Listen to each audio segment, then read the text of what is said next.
Buenas tardes a todos, chicos. Vamos a comenzar la sesión prevista para el día de la fecha 2 de febrero del año 2022. Entonces voy a proyectar, voy a presentar y vamos a ver primeramente qué tenemos previsto.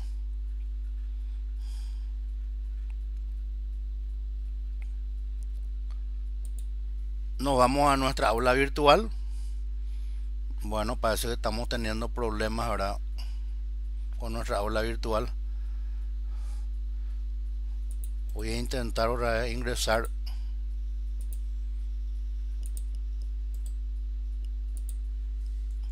Veamos.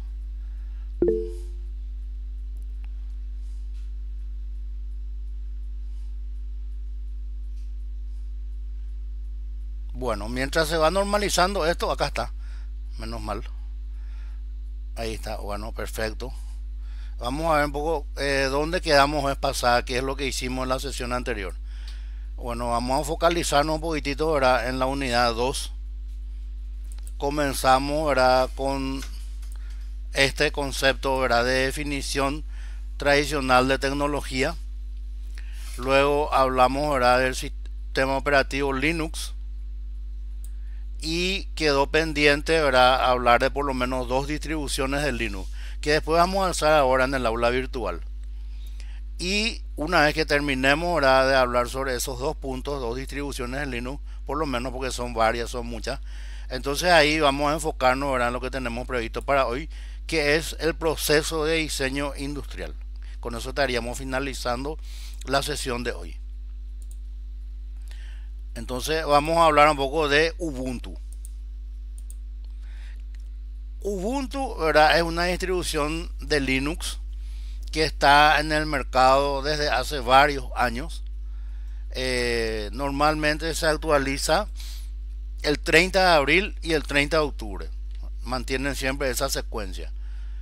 Probablemente una de las distribuciones más amigables que hay de Linux.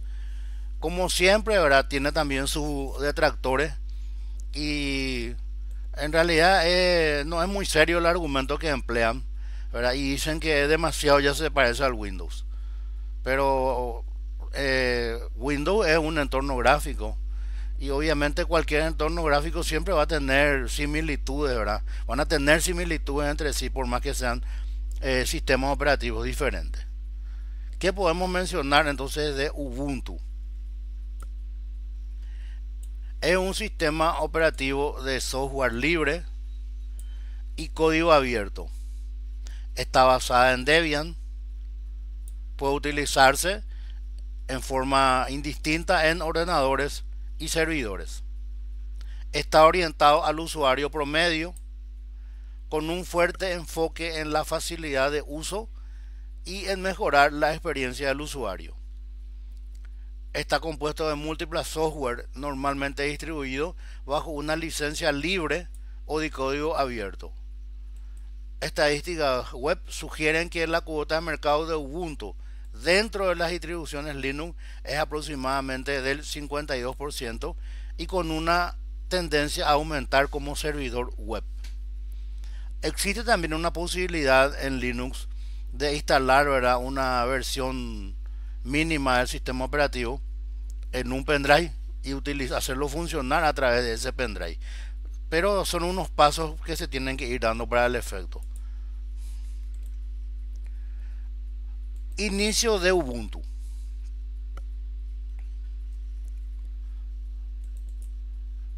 Como dijimos, es una bifurcación del proyecto Debian.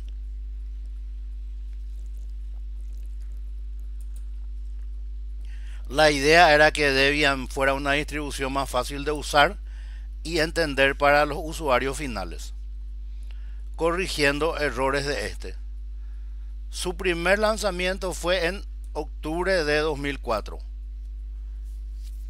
Ubuntu usa primariamente software libre, haciendo excepciones en el caso de varios controladores privativos, además de firmware y software. Antes de cada lanzamiento, se lleva a cabo una importación de paquetes desde Debian, aplicando las modificaciones específicas de Ubuntu.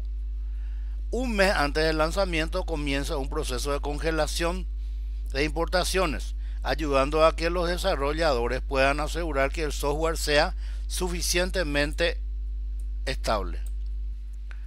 Desde el inicio del proyecto, Shuttleworth proporcionó el soporte económico gracias a los beneficios obtenidos después de vender su empresa Tauten VeriSign por unos 575 millones de dólares estadounidenses. La interfaz de usuario. Ubuntu desde su primer lanzamiento utilizó la interfaz de usuario predeterminada del escritorio GNOME Panel, con un panel inferior para listar ventanas y un panel superior para menú e indicadores de sistema. Desde la versión 11.04, el equipo de Canonical decidió lanzar su propia interfaz de usuario. De esa manera, Unity fue diseñado para optimizar el espacio e interacción de la interfaz de Ubuntu, aunque en la versión 18.04 regresó a GNOME utilizando el GNOME Shell ligeramente modificado. Entonces tenemos acá, ¿verdad? La versión 11.04 se refiere al año 2011, el 30 de abril, y la versión 18.04 se refiere, ¿verdad?, al año 2018 y 30 de abril. Parece que alguien quiere entrar. Voy a salir un ratito, voy a mirar. Vamos a continuar.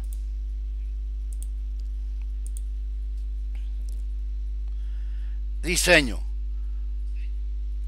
La actual interfaz de usuario de Ubuntu está compuesta por tres elementos: la barra superior para indicadores de sistema, fecha, el menú de actividades y la aplicación. El lanzador de aplicaciones al costado izquierdo y el tablero o dash ubicado en la parte inferior del lanzador de aplicaciones que despliega acceso a aplicaciones y medios. Además de la interfaz Unity, Canonical es el que se encarga, ¿verdad?, de Ubuntu.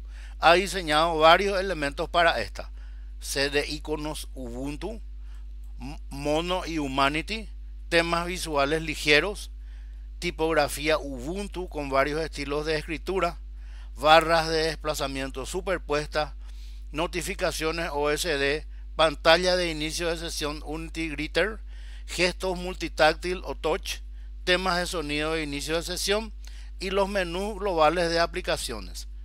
El logo de Ubuntu es una marca registrada y carece de la mayúscula característica de un nombre propio.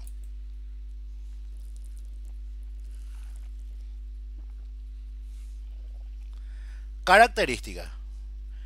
En su última versión, Ubuntu soporta oficialmente dos arquitecturas de hardware en computadoras personales, de 32 y 64 bits. Sin embargo, extraoficialmente Ubuntu ha sido portado a más arquitecturas: ARM, PowerPC, Spark e IA64. A partir de la versión 9.04 se empezó a ofrecer servicio técnico extraoficial para procesadores ARM comúnmente usados en dispositivos móviles. Al igual que la mayoría de los sistemas de escritorio basados en Linux, Ubuntu es capaz de actualizar a la vez todas las aplicaciones instaladas en la máquina a través de repositorios. Ubuntu está siendo traducido a más de 130 idiomas y cada usuario es capaz de colaborar voluntariamente a esta causa a través de Internet. Ubuntu y la comunidad.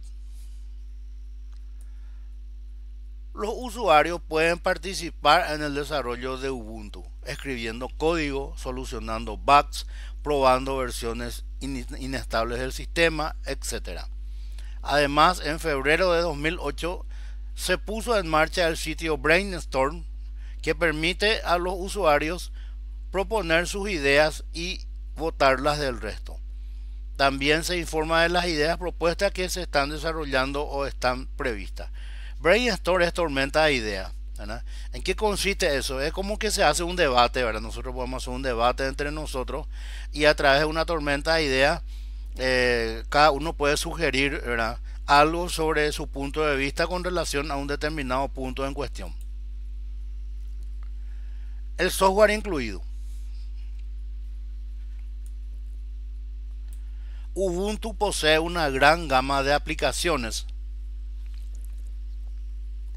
para llevar a cabo tareas cotidianas, entretenimiento, desarrollo y aplicaciones para la configuración de todo el sistema. La interfaz predeterminada de Ubuntu es Unity y utiliza en conjunto las aplicaciones de GNOME. Existen otras versiones extraoficiales mantenidas por la comunidad con diferentes escritorios y pueden ser instalados independientemente del instalado predefinido de Ubuntu.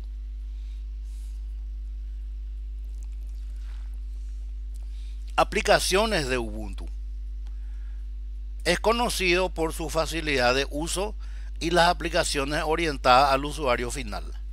Las principales aplicaciones que se incluyen en Ubuntu de forma predeterminada son navegador web Mozilla Firefox, cliente de mensajería instantánea Empathy, cliente de correo Thunderbird, reproductor multimedia Totem, reproductor de música Rinsbox, gestor y editor de fotos Shotwell, administrador de archivos Nautilus, cliente de BitTorrent Transmission, cliente de escritorio remoto Remina, grabador de discos Brasero, suite ofimática, LibreOffice, lector de documentos, PDF, Evans, editor de texto Gedit, cliente para sincronizar y respaldar archivos en línea Ubuntu One, desarrollada por Canonical y discontinuada el 1 de junio de 2014, y la tienda de aplicaciones para instalar, eliminar, comprar aplicaciones centro de software de Ubuntu, también desarrollada por Canonical. En síntesis, resumiendo, tenemos todas las posibilidades a vida y por haber si trabajamos con Linux de distribución Ubuntu hoy en día. Y está el OpenOffice, ¿verdad?, que es el que se instala normalmente en este tipo de sistemas operativos. Organización del software. Ubuntu internamente divide todo el software en 4 secciones llamadas componentes para mostrar diferencias en licencia y la prioridad con la que se atienden los problemas que informen los usuarios. Estos componentes son Main, Restricted, Universe y Multiverse. De forma predeterminada se instalan paquetes de los componentes Main y Restricted. Los paquetes del componente Universe de Ubuntu generalmente se basan en los paquetes de la rama inestable zip y en el repositorio experimental de Debian. Main contiene solamente los paquetes que cumplen los requisitos de la licencia de Ubuntu y para los que hay soporte disponible por parte de su equipo. Está pensado para que incluya todo lo necesario para la mayoría de los sistemas Linux de uso general. Los paquetes de este componente poseen ayuda técnica garantizada y mejoras de seguridad oportunas. Restricted contiene paquetes soportados por los desarrolladores de Ubuntu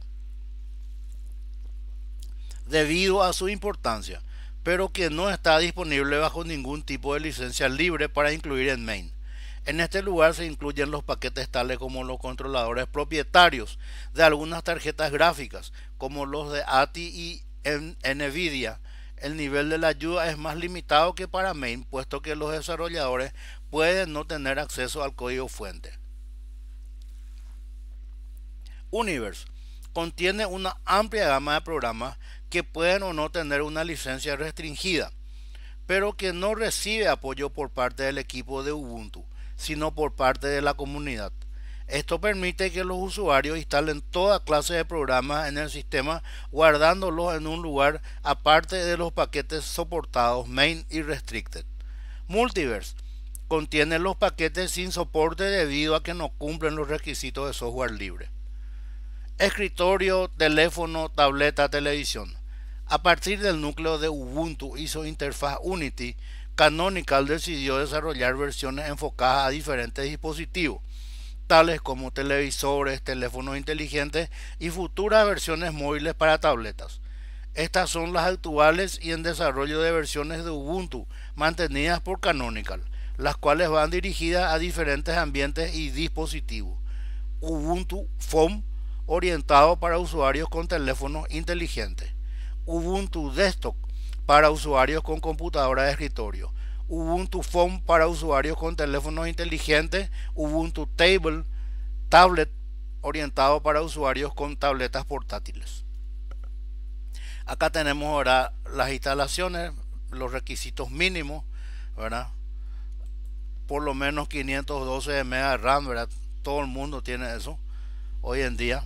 Por lo tanto, no vamos a tener problemas en cuanto a eso, ¿verdad? Y tenemos ahora los efectos de escritorio. Se activan de forma predeterminada en las siguientes tarjetas gráficas, en Intel, en Nvidia y en ATI.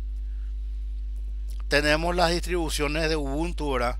Otra vez variantes: Kubuntu, Edubuntu, Ubuntu Mate, Lubuntu, Ubuntu GNOME, Ubuntu Studio, MyUbuntu y Xubuntu, ¿verdad? Todas estas son sus distribuciones de Ubuntu. Y después tenemos las no oficiales, ¿verdad? An Linux, Vela OS 1, Eman Ubuntu, Q4OS, etcétera. Y acá tenemos, ¿verdad?, algunas aplicaciones, ¿verdad? Por estos iconos podemos reconocer fácilmente. Está, por ejemplo, el Firefox, está el grabador, el reproductor de video y otras aplicaciones más.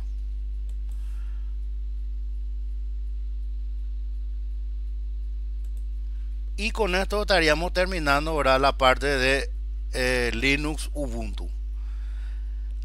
Vamos a ver ahora, ¿verdad?, lo que tenemos previsto desarrollar para hoy.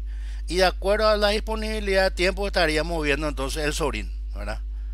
Entonces vamos a irnos directamente, ¿verdad?, a lo que tenemos previsto por razones de tiempo.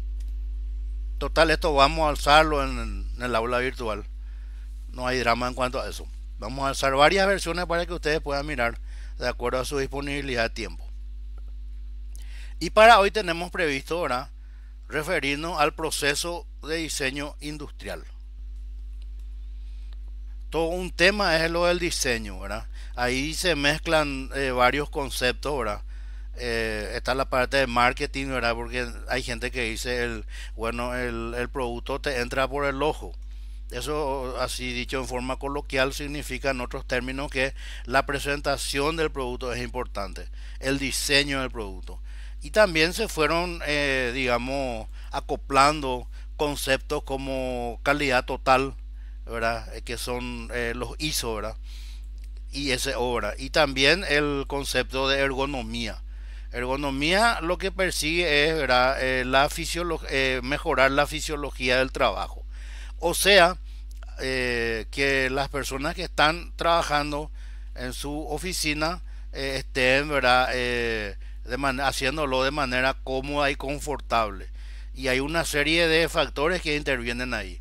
Por ejemplo, la aireación, la iluminación, ¿verdad?, la ventilación, la refrigeración, el diseño de los muebles, ¿verdad?, y todo ese tipo de cosas. Eso es lo que persigue la ergonomía, así en líneas generales. Y se aplica no solo en el ambiente de trabajo, también se aplica, ¿verdad?, en todos los productos que hoy en día están saliendo al mercado prácticamente.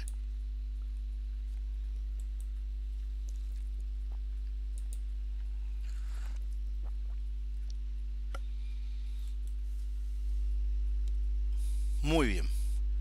Breve repaso histórico. El diseño industrial de productos es una actividad humana que requiere de tomas de decisiones, creatividad, uso de tecnologías, gestión de recursos económicos e intentar estandarizar un proceso tan complejo no deja de ser una tarea difícil, puesto que a buen seguro no todos los desarrollos de productos se ajustarían a dicho modelo. Por otro lado, también existen aspectos externos al proceso de diseño, aspectos relacionados con la vida diaria. Por ejemplo, la situación actual del mercado, las tendencias, las modas, las nuevas tecnologías, las preferencias de los consumidores, que son muy dinámicos y difíciles de controlar y tener en cuenta en un modelo estándar. Y es así, ¿verdad? Todo en este siglo XXI es cambiante, es dinámico. Por ejemplo, en el 2020 el barril de petróleo estaba a $20 cuando comenzó la pandemia. Y ahora creo que está llegando a los $100, más o menos. Estamos por ahí cerca. Y eso es solamente en un aspecto, ¿verdad? Después hay otras cuestiones también que se están dando.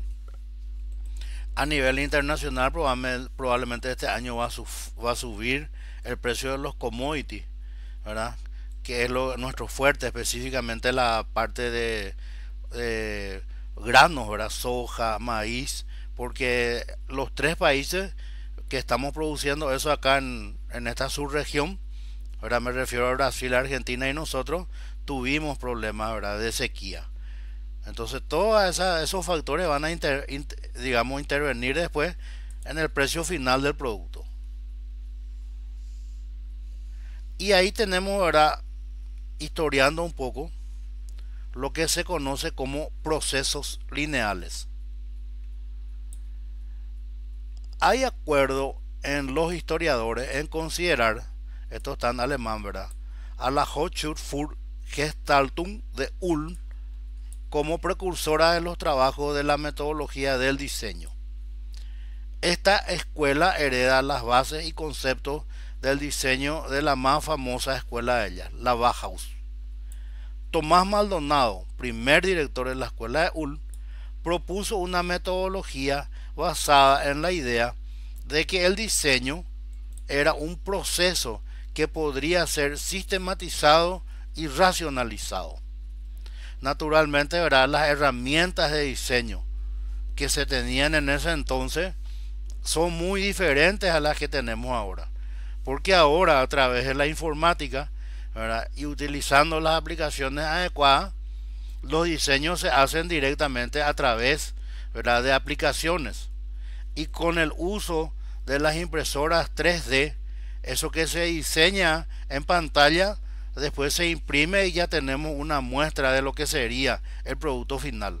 Por lo menos en miniatura, aunque sea, ¿verdad? En base a las impresoras 3D.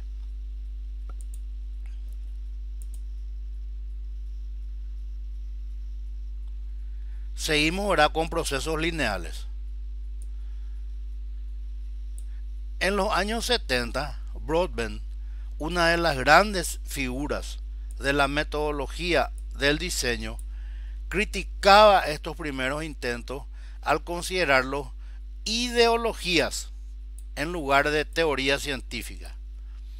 En ambas generaciones, la idea de una dirección concreta de evolución o desarrollo no dejaba sitio para las reflexiones acerca de si eran o no correctas. En pleno años 70, entonces, ¿verdad? Siempre hay alguien que, digamos, no está de acuerdo con algo, con alguna innovación. Y siempre va a ser así.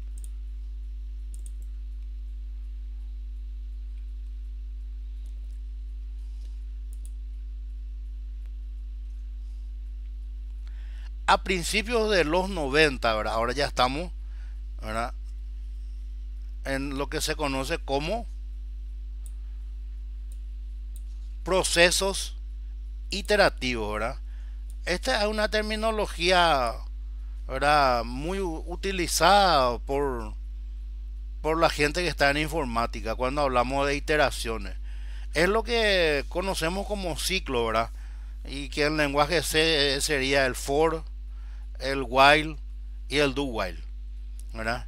Y para los no informáticos, resumiendo de manera sencilla, ¿qué es iteración? Y es un proceso que se repite n veces, un número finito de veces. Siempre hay que prever una condición de fin, ¿verdad? En un determinado proceso repetitivo. A principios de los 90, Puck da un paso más en la elaboración de la descripción del proceso de diseño. Introduce el concepto de diseño total, total design, que incorpora como primer paso a estudiar al mercado y a las necesidades del usuario. O sea, dicho de un modo más sencillo, ¿verdad? Es la famosa ley de la oferta y la demanda. Como consecuencia aparece una mayor participación del usuario en el proceso. También introduce realimentaciones entre cada una de las etapas e iteraciones de procesos de cada una de ellas. Bueno, ¿cómo se hace hoy en día esto que estamos llamando pomposamente, ¿verdad?, estudiar el mercado y las necesidades del usuario? Y ahora las grandes tiendas, ¿verdad?, Amazon y compañías limitadas, simplemente recurren a algo que se llama Big Data. ¿Qué es Big Data? Y es, ¿verdad?, la mayor violación de la privacidad que tenemos cuando ingresamos a la web. Porque a través de Big Data se va, digamos, tomando nota, por no decir directamente que se nos está espiando, de todo lo que hacemos. Por ejemplo, entramos, ¿verdad?, a una red social como el Facebook, ¿verdad? Ellos saben al final hasta cuántas veces hicimos clic y dónde entramos, qué es lo que vimos, y todo eso se va, ¿verdad?, algoritmizando y almacenando, ¿verdad? ¿Para qué? Para que luego un proceso determinado se encargue de establecer cuáles son las tendencias. Y esa información es lo que le dan, ¿verdad?, a las grandes tiendas, para que ellos en un momento dado presenten, ¿verdad?, a consideración del consumidor, ¿verdad?, lo que el consumidor, entre comillas, quiere, entre comillas, necesita, y todo ese tipo de cosas. Y es lo que también, ¿verdad?, se conoce como la sociedad de consumo, ¿verdad? Un término acuñado, ¿verdad?, ya en los 70 más o menos, ¿verdad?, y que hace que, bueno, vemos que nuestro amigo tiene un smartphone de tal marca y nosotros también queremos. O nuestro vecino se compró, ¿verdad?, un Smart TV de 55 pulgadas y nosotros también queremos, ¿verdad? Y eso es, ¿verdad?, el marketing, la publicidad, y es lo que se conoce como sociedad de consumo.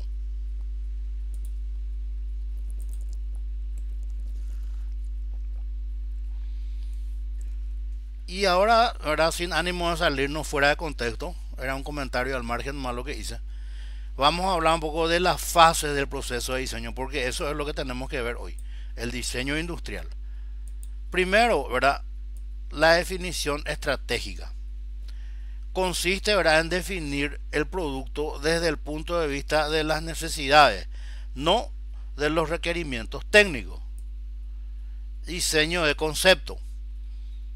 A partir de la información obtenida en el briefing, se plantean las posibles soluciones al problema. Cada día son más los informes que alertan de un gran número de fallos estructurales, de calidad o medioambientales que tienen su origen en un diseño de concepto equivocado. Muchas veces estos errores de diseño, entre comillas, se hacen exprofeso. Y vamos a mencionar un caso bastante patético que involucró a la Volkswagen años atrás, ¿verdad? ¿Qué hizo la Volkswagen? Instaló un software que detectaba cuando se estaban haciendo mediciones de, de qué tan contaminantes eran sus vehículos diésel. Y entonces, ¿verdad?, a través de esos sensores engañaba, entre comillas, a ese tipo de aparatos. Y por supuesto el resultado era óptimo, ¿verdad?, en base a las mediciones que se hacían, hasta que se descubrió, ¿verdad?, que realmente ellos estaban haciendo un gran fraude. Eso le costó a la Volkswagen, ¿verdad?, una gran multa y por supuesto, ¿verdad?, un deterioro de su imagen, ¿verdad?, un momentáneo deterioro de su imagen, porque en este momento, ¿verdad?, Volkswagen es el segundo mayor vendedor de autos, desplazando, ¿verdad?, a General Motors, que estuvo mucho tiempo en ese segundo lugar. El líder mundial es Toyota en esa área.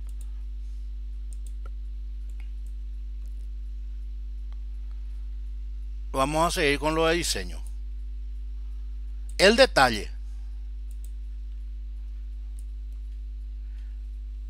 Comienza el desarrollo de la solución adoptada. Se realizan planos, se estudian materiales, y se ven, ¿verdad?, qué restricciones se tienen con los insumos. El número 4, Oficina Técnica e Ingeniería de Producto. Se crea un prototipo, se ensaya, se estudia el acabado, el embalaje, la normativa relacionada, de forma que el producto esté listo para la producción. Después viene, verá, lo más importante, la producción en serie. Se fabrica el producto y se intenta optimizar el proceso de producción. Y después, verá, el lanzamiento, que es el punto final de un proceso y a la vez el inicio del rediseño.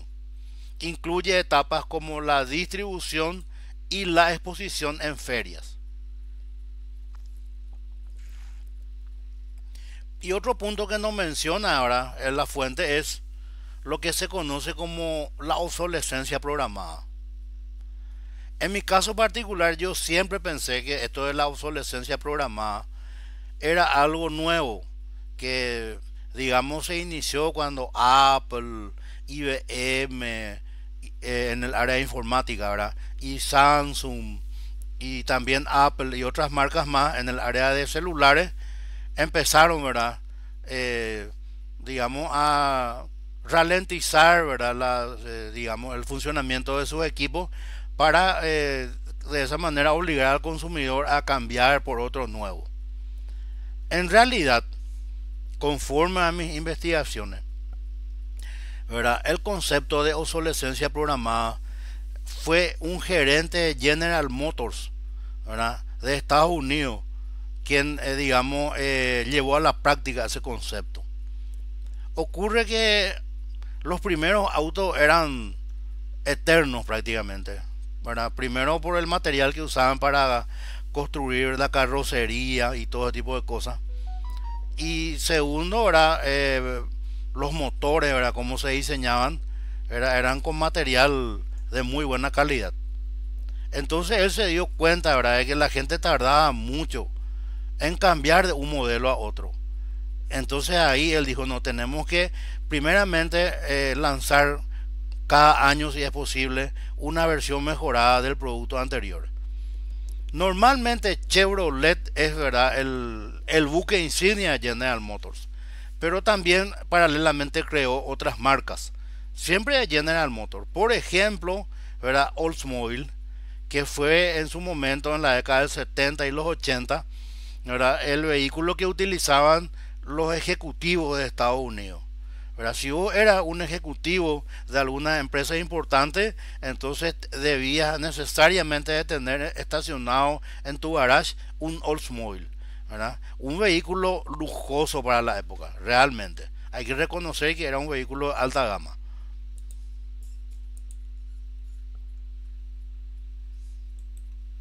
Después tenemos ahora todo lo inherente a la normativa. La normativa vigente también describe la secuencia de pasos que se debe seguir en una gestión eficiente del diseño de producto a través de la ISO 9001 del 2000. En base a ella se han desarrollado metodologías de diseño atractivas. Y ahí vamos a detenernos un poquitito ahora en esto del ISO, ¿verdad?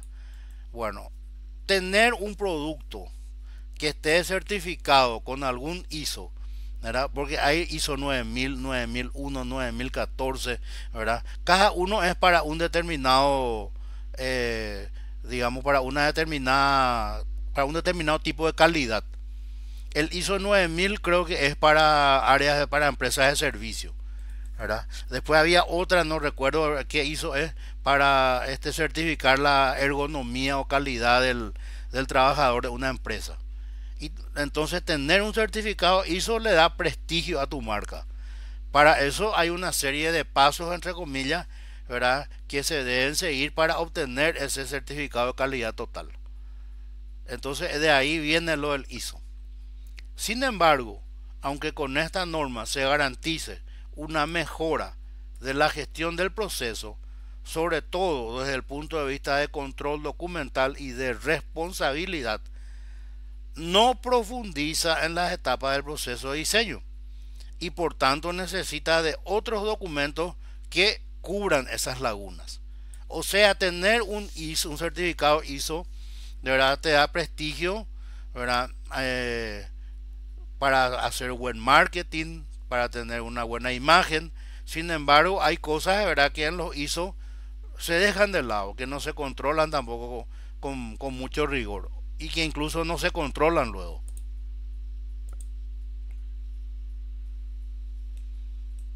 Seguimos ahora con lo inherente a normativa. A pesar de no estar recogido aún en la norma, los procesos de diseño hoy en día son menos científicos. Se acentúa los problemas que aporta la tecnología, sostenibilidad, responsabilidad social, mercado y legislación. Las etapas han dejado de ser compartimientos estancos y ahora son permeables. Obviamente, esas etapas que estuvimos viendo, ¿verdad?, van en secuencia. De ninguna manera pueden ir en forma separada como compartimientos estancos. Y acá, ¿verdad?, tenemos una conclusión breve de lo que es el diseño. Es un proceso creativo que genera valor en un contexto social.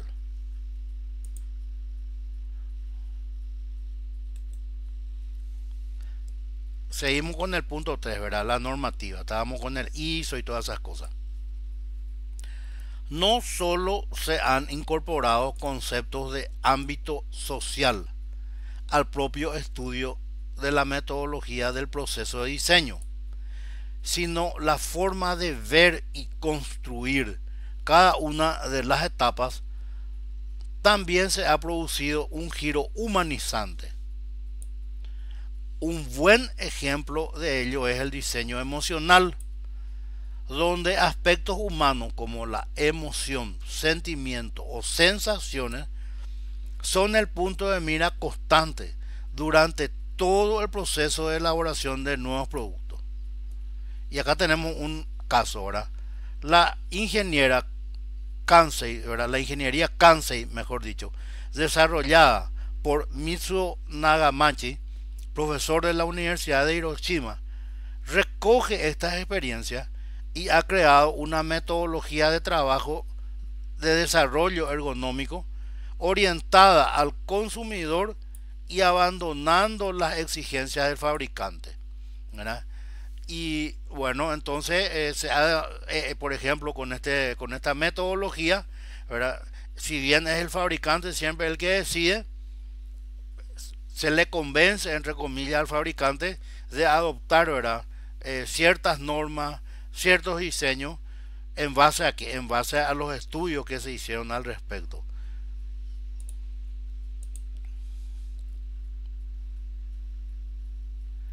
Y acá estamos volviendo a hablar del constructivismo, ¿verdad?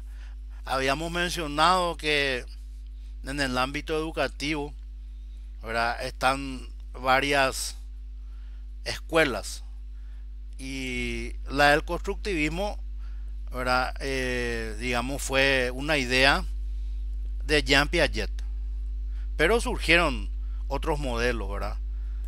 Surgió, por ejemplo, el modelo de Skinner, que era yankee, en donde su esquema de educación era más bien basado, ¿verdad?, en tipos de responder cuestionarios, responder preguntas en base a un material que se le suministraba, ¿verdad?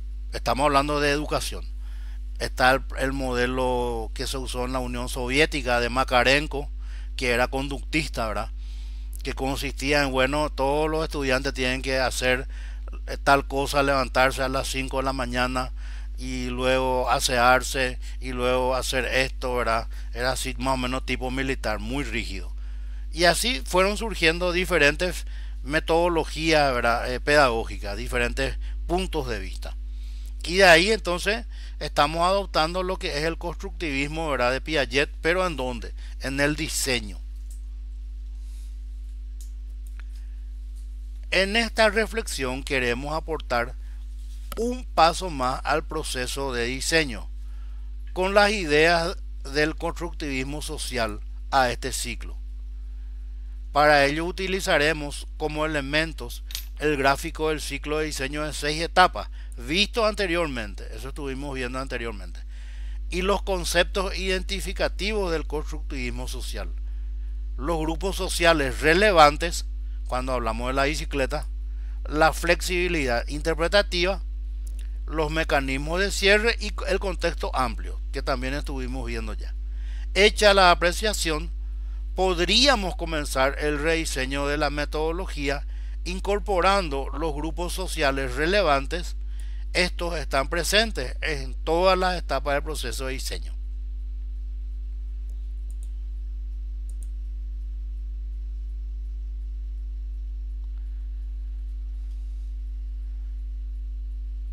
Seguimos. Se necesitaría identificar concretamente a cada uno de ellos en las distintas etapas, aunque existen una serie de grupos relevantes que se podrían identificar ya en las primeras trazas del proyecto.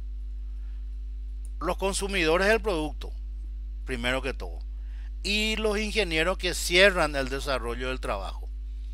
A lo largo de la marcha surgirán más grupos implicados dentro de la empresa. En la etapa final del lanzamiento, el producto se pone en el mercado y el mercado, ¿verdad?, responde y reacciona ante él. En esta etapa se hace más palpable la flexibilidad interpretativa de cada grupo social. La propia reacción es recogida por el ciclo de diseño. Las controversias tecnológicas entran a formar parte del proceso de diseño y son cerradas y desarrollados de productos a una serie de pasos en una secuencia lineal que han ido mejorando cada modelo. Todo esto, ¿verdad?, ocurre tras bambalinas. Normalmente, ¿verdad?, el consumidor, cuando se lanza un nuevo producto, simplemente se va, ¿verdad?, participa del acto, bueno, come unos bocaditos, se toma unas gaseosas, ¿verdad?, mira el producto y tal vez lo compre después, ¿verdad?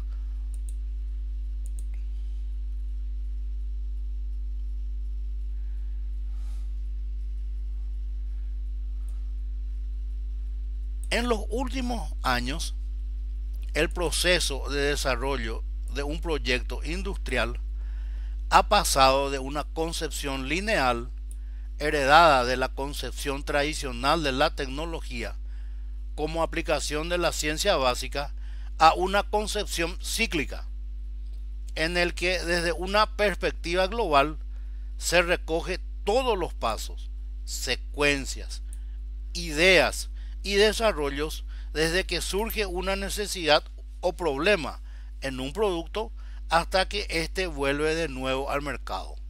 Estos ciclos de diseño industrial poco a poco van incorporando cuestiones sociales, hasta ahora ignoradas en procesos tan técnicos. Aina Nilsson, directora de diseño de Volvo, afirma que el diseño tiende un puente entre el ser humano y la tecnología, y ese quizás sea el concepto que quisimos transmitir en estas reflexiones. Los diseñadores, el entorno político, la tecnología vigente, el consumidor final, el fabricante, los suministradores, etcétera, se mueven con unos intereses sociales determinados y en la mayoría de los casos alejados de la tecnología propia del producto. Y, ¿verdad?, con relación a la prestigiosa marca Volvo, ¿verdad?, que tiene también su representante en el país, ellos desde hace bastante tiempo han invertido, ¿verdad?, en mejorar la seguridad de sus vehículos en casos de accidente. Han hecho investigaciones, ¿verdad?, han hecho pruebas y en base a eso han ido diseñando sus vehículos, considerándose en este mismo momento que esa marca, la marca Volvo, en cuanto a vehículos estándares, ¿verdad?, es una de las que más seguridad le da a los pasajeros, ¿verdad?, a los que viajan dentro de sus vehículos.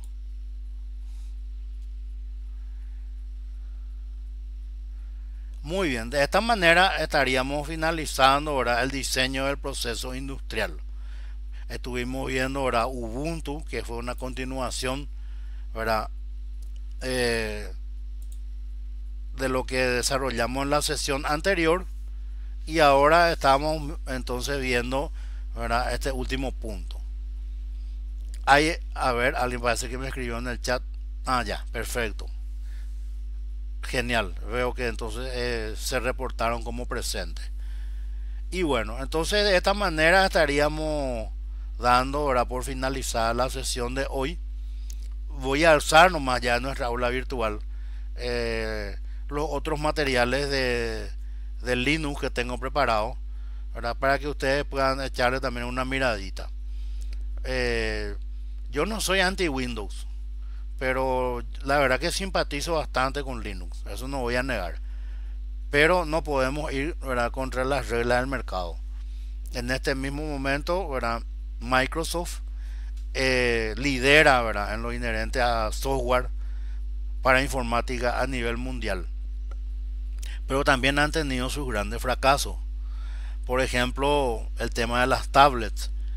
Microsoft lanzó tablets mucho antes que Apple, pero no tuvieron éxito, ¿verdad?, y estaban basadas en su sistema operativo Windows.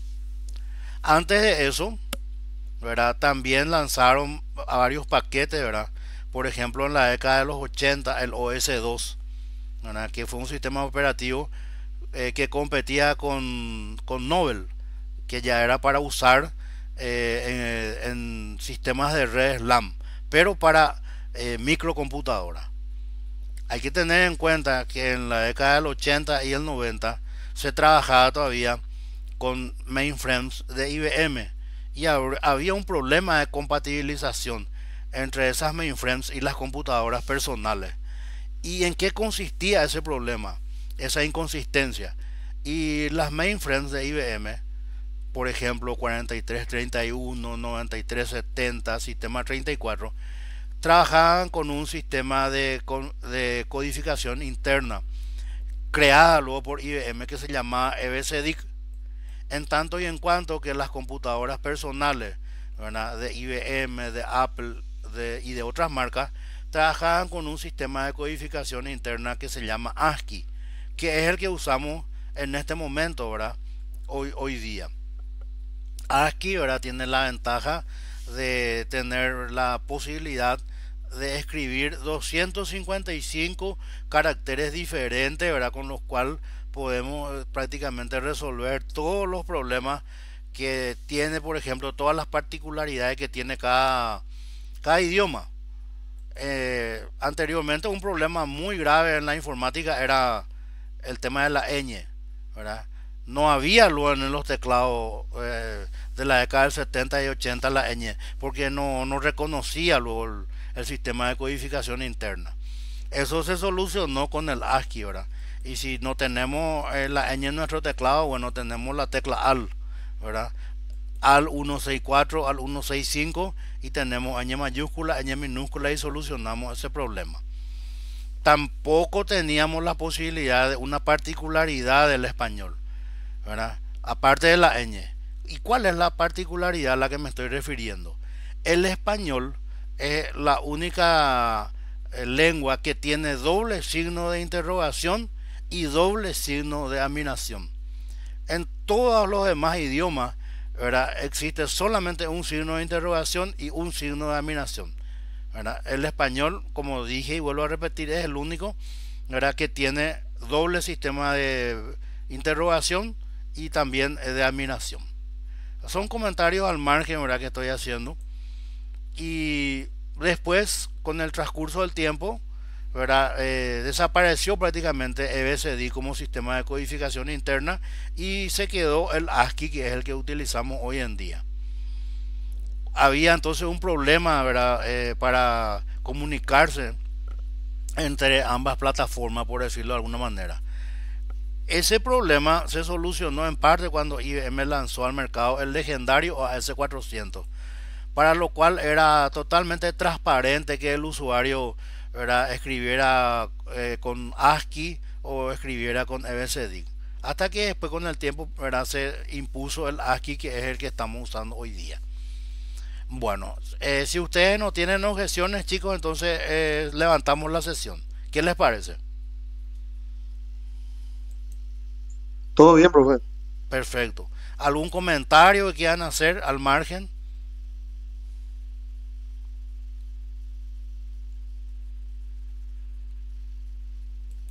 Perfecto. Entonces, Dios mediante, ¿verdad? Nos estaríamos viendo otra vez el próximo viernes. No se olviden que tienen tiempo hasta este sábado para completar el cuestionario. El cuestionario, ¿verdad? Forma parte de la nota final, es sumativo, ¿verdad? Tenemos tres cuestionarios de 20 y un cuestionario final global de 40. Entonces, sumando todo eso es que vamos a después tener nuestra nota final y a través de esa nota final es que van a poder obtener el certificado. Los cartones son importantes, es digamos imperativo hoy en día tener varios cursos de capacitación al año y entonces yo les insto ahora a que completen el cuestionario para que también puedan obtener su certificado. Y bueno, entonces levantamos la sesión, chicos. Nos vemos.